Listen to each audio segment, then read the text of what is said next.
नमस्कार दोस्तों, स्वागत है आपका सीपी स्मार्ट क्लासेस में। रोजगार समाचार के इस वीडियो में कई अहम खबरें हैं जो आपके लिए बहुत ही इम्पॉर्टेंट हैं। तो सबसे पहले एक यहाँ पे बड़ी खबर आ रही है कि अगस्त 93 से 2000 के बीच नियुक्त शिक्षक होंगे रेगुलर।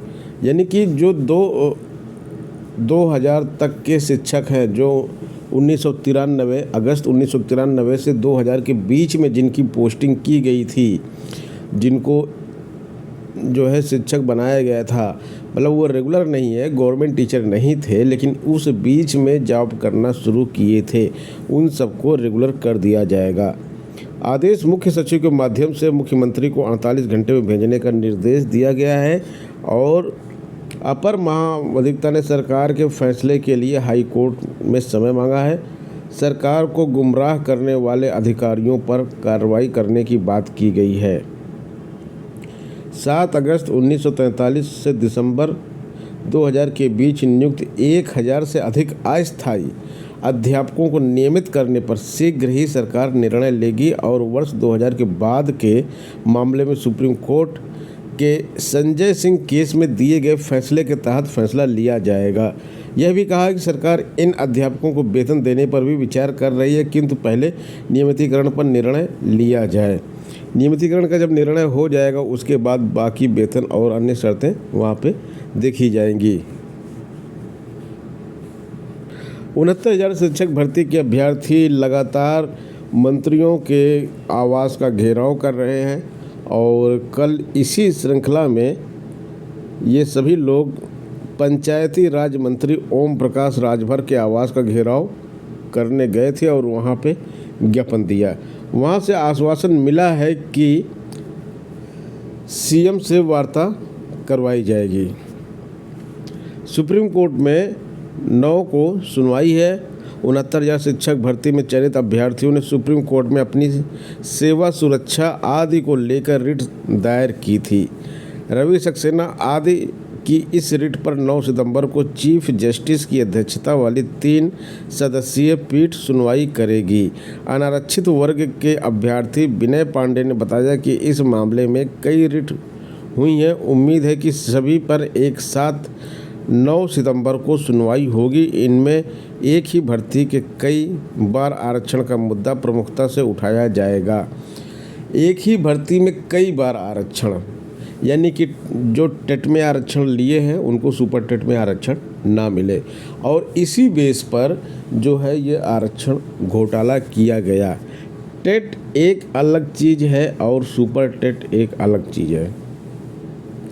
आरक्षण का मतलब ये नहीं कि टेट में आरक्षण लेके पास हो गए तो सुपर टेट में आरक्षण नहीं मिलेगा, और अगर सुपर टेट में आरक्षण नहीं देंगे तो ये अनरिजर्व की जो 50% सीटें बचती हैं, ये तो एक स्पेशल कैटेगरी के कैंडिडेट के लिए ही रिजर्व हो जाएंगी, जिसको जनरल कैटेगरी बोलते हैं। तो ओपन सीट के ऊपर अगर कोई भी कैंडिडेट नहीं जा सकता है, SC, ST, OBC, EWS, ये कैंडिडेट अगर ओपन सीट में, अनरिजर्व सीट में नहीं जा सकते हैं तो ये एक तरह से रिजर्वेशन हो जाएगा। यानी कि 50% रिजर्वेशन जनरल कैंडिडेट के लिए, बाकी 50% में सारे लोग निपटा दिए जा रहे हैं और 50% रिजर्वेशन जनरल कैंडिडेट के लिए। तो ये तो कभी हो ही नहीं सकता कि ओपन सीट में दूसरे लोग ना जाएं। शिक्षा मित्रों ने प्रदर्शन किया। आजीविका रैली में शिक्षा मित्र उमड़े। लखनऊ में पूरे प्रदेश के शिक्षा मित्र इकट्ठा हुए और यहाँ पर इन्होंने जो है अपना धरना प्रदर्शन किया। बोले लखनऊ आए हैं तो मानदेय बढ़ाकर ही जाएंगे, समान कार्य का समान वेतन मिलना चाहिए, ऐसा इन लोगों का मानना है कि शिक्षा मित्र ही स्कूलों में पढ़ाते हैं और जो परमानेंट टीचर हैं उनकी सैलरी 60,000 मिनिमम होती है और शिक्षा मित्रों की 10,000।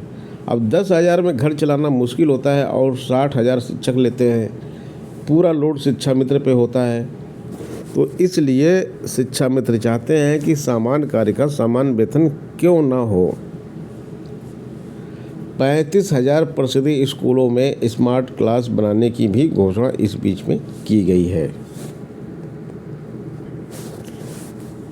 39,481 पदों पर सिपाहियों की भर्ती हो रही है और ये भर्ती अर्धसैनिक बलों में हो रही है।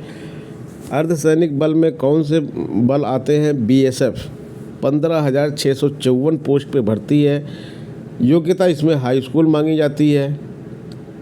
CISF 7,145, CRPF 11,541, SSB 819, ITBP 3,017, Assam rifles 1,248, SSF 35, NCB 22। तो इस तरह से कुल पद जो है 39,481 है। यूपी पुलिस की परीक्षा में पेपर ख़राब हुआ है तो ये आपके लिए गोल्डन चांस है और इसमें अप्लाई कीजिए और आपकी तैयारी है ही, थोड़ा सा और अच्छी से तैयारी कीजिए और यहाँ पे सफलता आपको मिल सकती है। सिपाही भर्ती परीक्षा में देश के कोने कोने से युवा आवेदन करते हैं। पिछली भर्ती में देश से 46,47,646 अभ्यर्थी इसमें आवेदन किए थे। इसको SSC GD के नाम से जाना जाता है। GD मतलब जनरल ड्यूटी, यानी कि अर्धसैनिक बल में है तो ऐसा नहीं है कि सीमा पे खड़े होकर गोली चलाना है, ऐसा नहीं है। आपको जनरल ड्यूटी, सामान्य ड्यूटी जैसा कि पुलिस फोर्स करती है उस तरह की ड्यूटी आपको करने को मिलेगी और ये बिल्कुल एक अच्छी जॉब है। यहाँ पे आप अगर क्वालिफाइड हैं, एजुकेशनल क्वालिफिकेशन है आपके पास, तो यहाँ पे आपको अप्लाई करना चाहिए। ऑनलाइन पंजीकरण जो है आप करा सकते हैं और 15 अक्टूबर इसकी लास्ट डेट है। 15 अक्टूबर इसकी लास्ट डेट है और आवेदन का जो शुल्क है वो केवल 100 रुपये मात्र है। मेल फीमेल दोनों इसमें आवेदन कर सकते हैं। बाकी SSC GD के बारे में अन्य जानकारी आपको हमारे चैनल से मिलती रहेगी कि कैसे तैयारी करना है, क्या क्या पढ़ना है। और हमारा mobile app CP smart classes जो है वहाँ पर इसके लिए आपको कई कोर्सेज जो हैं जो कि फ्री में उपलब्ध हैं।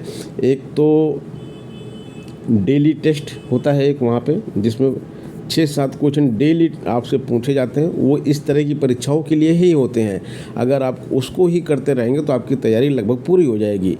वहाँ पर आपको GK, GS, करंट अफेयर्स और इसके साथ साथ साइंस, जनरल साइंस, रीजनिंग, इन सब के क्वेश्चंस मिलते हैं। दूसरी चीज़, करंट अफेयर की डेली PDF सीरीज भी वहाँ पे चलती है, वो भी वहाँ पे मिलती है। ऐप डाउनलोड कर सकते हैं आप CP smart classes, Google play store पर सर्च कीजिए और उसको डाउनलोड करके इस परीक्षा की तैयारी निःशुल्क आप वहाँ से कर सकते हैं। प्राथमिक शिक्षक भर्ती के 97,000 पदों पर भर्ती के लिए अभ्यर्थियों ने आयोग घेरा। नया आयोग है, शिक्षा सेवा चयन आयोग, नई अध्यक्ष है वहाँ पे। उस आयोग का घेराव किया हज़ारों छात्रों ने। अब जो प्राथमिक शिक्षक भर्ती है, एक तरफ तो 27,000 पदों पर भर्ती के लिए घेराव किया जा रहा है, एक तरफ 97,000 भर्ती के लिए घेराव किया जा रहा है। तो दो तरह से ये प्राथमिक शिक्षक भर्ती के लिए घेराव किया जा रहा है। इसी बीच में असिस्टेंट प्रोफेसर भर्ती में अवसर बढ़ाने की मांग के लिए प्रदर्शन किया गया है। अशासकीय महाविद्यालयों में असिस्टेंट प्रोफेसर के 1017 पदों पर जो भर्ती है उसमें अवसर देने के लिए अभ्यर्थियों ने शिक्षा सेवा चयन आयोग के बाहर बृहस्पतिवार को प्रदर्शन किया। जून एवं दिसंबर 2022 में संयुक्त सत्र, जून 2023 एवं दिसंबर 23 में UGC नेट उत्तीर्ण अभ्यर्थियों ने मांग की कि विद्यार्थियों के हित में विज्ञापन संख्या 51 के आवेदन पोर्टल को 1 सप्ताह के लिए पुनः खोला जाए। अभ्यर्थियों ने कहा कि राहत नहीं मिली तो न्यायालय की शरण में जाएंगे। अब नया आयोग है, आयोग की जो अध्यक्ष है वो भी चाहती हैं कि कोई भी कानूनी अड़चन सामने ना आए। अब देखा जा सकता है कि इसमें क्या डिसीजन लिया जाएगा। वैसे असिस्टेंट प्रोफेसर की इस भर्ती में जो है अवसर देने के लिए नए अवसर दिए जा सकते हैं, कोई बड़ी बात नहीं है। ये नए अवसर इसमें दिए जा सकते हैं। 1,17,000 अभ्यर्थी पहले ही आवेदन किए हैं और नए अवसर अगर दे दिया जाएगा तो ये 1,15,000 50,000 के आसपास अभ्यर्थी इसमें पहुंच जाएंगे। असिस्टेंट प्रोफेसर बनने के लिए जो इसका सिलेबस है उसमें पेपर 1 जो होता है जीके और जीएस, इसमें करीब 6-7 टॉपिक आते हैं आपके एग्ज़ाम में। इसके लिए एक special course CP smart classes पे उपलब्ध है, आप उसको देख सकते हैं, ऐप डाउनलोड करके वहाँ से देख सकते हैं।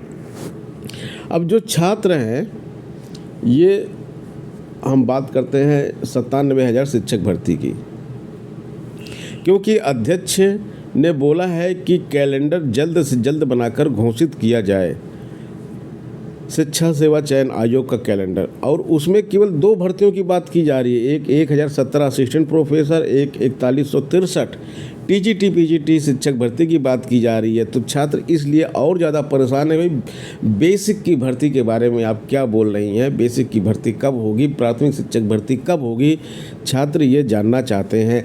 क्योंकि अध्यक्ष महोदया ने साफ साफ बोला है कि अभी जो पुरानी भर्तियां हैं, हमारा फोकस केवल और केवल उन पर है। जो प्राथमिक शिक्षक भर्ती है उस पर वो बिल्कुल हाथ नहीं डालना चाहती हैं, क्योंकि प्राथमिक शिक्षक भर्ती में हाथ डालने का मतलब है कि पहले टीईटी की परीक्षा कराना, और टीईटी की परीक्षा कराना, फिर सुपर टेट की परीक्षा कराना, ये बहुत ही जो है थोड़ा सा अभी मुश्किल काम है। तो अभी अध्यक्ष महोदया ये चाहती हैं कि पहले ये 2-2 साल से जो आवेदन लेके बैठे हुए हैं इन भर्तियों को निपटा दें, उसके बाद फिर सुपर टेट का नंबर आएगा। और मुख्यमंत्री जी ने बोल ही दिया है कि 60,000 पदों पर भर्ती होगी। तो 60,000 में ये तो 5-5,500 पद यही हो गए। अब इसके बाद जब तक सुपर टेट की भर्ती नहीं की जाएगी तो ये कोटा ही नहीं पूरा होगा, क्योंकि सबसे ज़्यादा भर्ती सुपर टेट में ही होती है। तो अभ्यर्थी उम्मीद ना छोड़े, सुपर टेट की भर्ती होगी, थोड़ा सा पेशेंस रखें, क्योंकि अभी जो है आयोग ने बिल्कुल जस्ट अभी काम करना शुरू किया है। तो थोड़ा सा समय आयोग को देना चाहिए अभ्यर्थियों को। जेलों में 3,247 अतिरिक्त पदों के सृजन को एलजी ने मंजूरी दी है। दिल्ली की बात की जा रही है यहाँ पे। जेलों में 3,237 अधिक पद जो है यहाँ पर सृजन किए जा रहे हैं, और इन पदों को जो है भरने के लिए अलग से जो है विज्ञापन जारी किया जाएगा। इसमें तकनीकी पद भी हैं, ग्रुप ए के पद हैं, ग्रुप बी के, ग्रुप सी के, और क्लरिकल पद भी हैं। अधीक्षक, उप अधीक्षक के पद हैं, सहायक अधीक्षक के पद हैं, हेड वार्डर के पद हैं, हेड मैट्रन वार्डर, अनुभाग अधिकारी, लेखाधिकारी, सहायक और ड्राइवर, सब के पद यहाँ पे शामिल है। तो दिल्ली वासियों के लिए एक ये बड़ी खबर है कि ये विज्ञापन भी आपको अगले 6 महीने में इस पद को भरने के लिए बोला गया है। तो ये विज्ञापन आपको 1 महीने में देखने को मिल सकता है 3,247 पदों का। अध्यक्ष ने भर्ती कैलेंडर बनाने का दिया निर्देश। ये हम आपको बता ही चुके हैं कि अध्यक्ष महोदया ने भर्ती कैलेंडर बनाने का निर्देश दे दिया है, और उस भर्ती में 2 वैकेंसीज़ को रखा जा रहा है, जो एक असिस्टेंट प्रोफेसर की है, दूसरी टीजीटी पीजीटी की है। लेकिन इसके साथ साथ अधियाचन मांगने का भी यहाँ पे बात हुआ है। नवनियुक्त अध्यक्ष ने बाहर प्रदर्शन कर रहे युवाओं के प्रतिनिधि मंडल से वार्ता की। अभ्यर्थियों ने परिषद विद्यालयों में शिक्षक भर्ती शुरू करने और 68,500 शिक्षक भर्ती में रिक्त 27,713 पदों पर चयन के लिए विज्ञापन जारी करने की मांग की है। इस पर अध्यक्ष ने उप सचिव को विभागों से संपर्क करते हुए अधियाचन मंगाने का निर्देश दिया है। अब अधियाचन मंगाने का काम शुरू हो गया है, तो अब ये भर्ती भी आएगी। तो दोस्तों, ये हो गई आज की प्रमुख खबरें, और मिलते हैं नेक्स्ट वीडियो में कुछ नई अपडेट के साथ। बने रहें आप सीपी स्मार्ट क्लासेस के साथ। धन्यवाद।